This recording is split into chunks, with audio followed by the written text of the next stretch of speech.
Chandrayaan 3 mission का countdown शुरू हो गया है।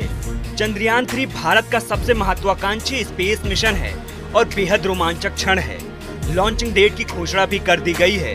चंद्रयान 3 मिशन को अंतिम रूप तक पहुंचाने के लिए रॉकेट समेत सारी जरूरी उपकरणों को असेंबल कर दिया गया है। इसके अलावा यान के सारे जरूरी टेस्ट कर लिए गए हैं। लॉन्चिंग के साथ ही भारत स्पेस में नई गौरव गाथा लिखेगा।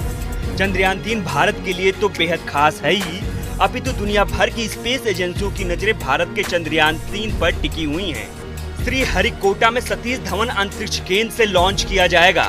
चंद्रयान 3 की लॉन्चिंग में कोई गलती न हो, इसके लिए छोटी से छोटी चीजों का विशेष ध्यान रखा गया है। ये मिशन चंद्रयान 2 की कमियों की भरपाई करेगा। इसके हर एक पहलू को गंभीरता और सघनता से जांच किया गया है। चंद्रयान 3 का लैंडर अगर चांद पर उतरने में सफल रहा तो भारत ऐसा करने वाला चौथा देश बनकर उभरेगा। इसके पहले अमेरिका, रूस और चीन ने अपने स्पेसक्राफ्ट को चंद्रमा पर उतारे हैं। आपको जानकर गर्व होगा कि चंद्रयान 3 की लागत अमेरिका, चीन और रूस की स्पेस यान की अपेक्षा काफी कम है। यानी भारत ने स्पेस में चंद्रयान 3 मिशन के साथ कम कीमत में ऊंची छलांग लगाने की कोशिश की है।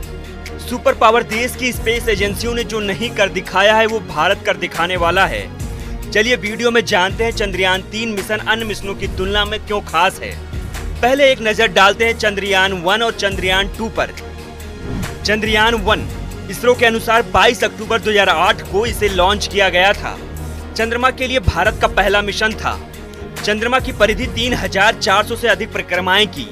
इसकी काल अवधि 2 साल के लिए थी, लेकिन 29 अगस्त 2009 में संपर्क टूट गया।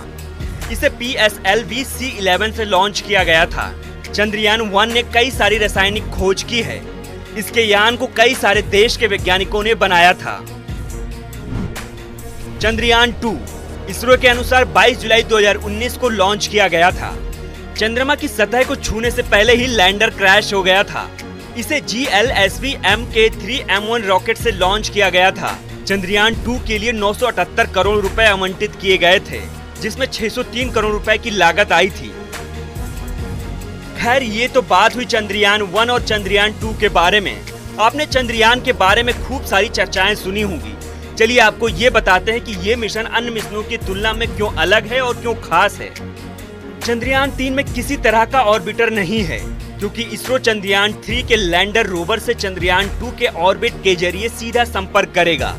यानी आसान भाषा में समझे तो ये चंद्रयान 2 का ऑर्बिट बैकअप के लिए चांद की कक्षा में मौजूद है। इसलिए चंद्रयान 3 में ऑर्बिट नहीं है। रॉकेट से अलग होने के बाद चंद्रयान 3 सीधे चांद की कक्षा तक पहुंच जाएगा।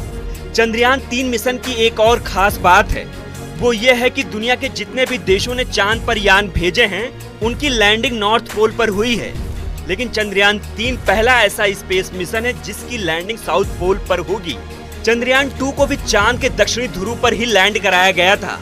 ये अनोखा प्रयोग करने वाला भारत पहला देश है। चंद्रयान 3 के लैंडर में 4 पेलोड हैं, जबकि 6 चक्के वाले रोवर में 2 पेलोड हैं। चंद्रयान 3 मिशन के साथ कई प्रकार के वैज्ञानिक उपकरणों को भेजा जाएगा, जिसमें लैंडिंग साइट के आसपास की जगह में चांद की चट्टानी सतह की परत, चंद्रमा के भूकंप और चांद की सतह पर प्लाज्मा और मौखिक संरचना की थर्मल फिजिकल प्रॉपर्टीज की जानकारी मिलने में मदद हो सके। चलिए अब जान लेते हैं चंद्रयान 3 का मुख्य उद्देश्य क्या है। चंद्रयान 3 पर सॉफ्ट लैंडिंग का प्रदर्शन कराना, रोवर को चांद की सतह पर चलाकर दिखाना, लैंडर और रोवर की मदद से साइंटिफिक जांच करना, चंद्रमा पर पड़ने वाली रोशनी और रेडिएशन का अध्ययन करेगा, लैंडिंग साइट के आसपास भूकंपीय गतिविधियों की स्टडी करेगा। चंद्रयान 3 मिशन की सबसे खास और अहम बात है इसकी लागत। इस मिशन की लागत जानकर पूरी दुनिया की स्पेस एजेंसियां हैरत में आ जाएंगी। इसकी लागत चंद्रयान 1 और चंद्रयान 2 की अपेक्षा बहुत कम है।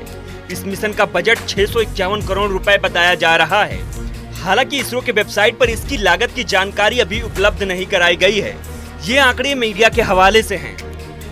फिलहाल भारत चंद्रयान 3 लॉन्च करके इतिहास रचने की कोशिश में है। इसकी लॉन्चिंग 14 जुलाई को श्रीहरिकोटा के सतीश धवन स्पेस सेंटर से होगी। इसरो के वैज्ञानिक को उम्मीद है कि लैंडर और रोवर चंद्रयान पर 14 दिन तक काम करेंगे।